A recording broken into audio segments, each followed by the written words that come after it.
سؤال للجمهور في الشاشة وتستطيعوا أن تجيبوا عليه بالSMS. أفضل طريقة للتعامل مع المرتد عن الإسلام هي عندكم 3 اختيارات.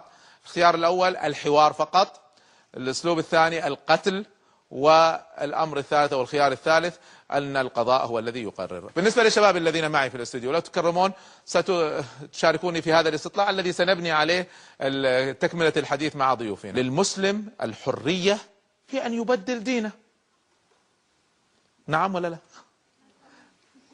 هل للمسلم الحرية أن يبدل؟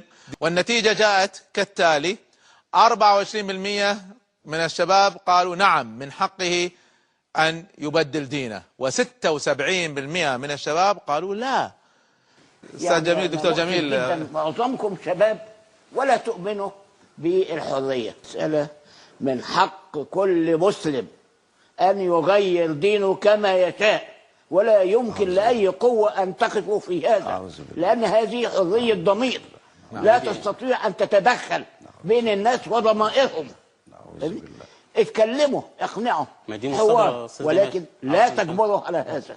تقول لي الحوار أو القتل أو القضاء، إيه دخل قضاء وقتل في ضمائر الناس؟ أحب أحيي شبابنا وفتياتنا على فطرتهم الإيمانية وعلى غيرتهم على دينهم. عنده خلل في عقله، من حقه أن يكون عنده خلل في عقله. واحدة من اثنين: المختل عقليا إما أن يذهب إلى المعمورة أو يذهب إلى العباسية، أو أن يكون مختلا بعقله بمزاجه، يجب أن يزال عقله حتى لا يلوث عقول الآخرين. أنا رأيي حرية الفكر والاعتقاد على إطلاقها، لأن حرية الفكر دي في حرية المعارضة السياسية اللي عملت الديمقراطية وعملت وأزالت الملوك والاستبداد، حرية العلوم اللي تقدمت كلها، حرية العدالة اللي أنصفت العمال والمرأة.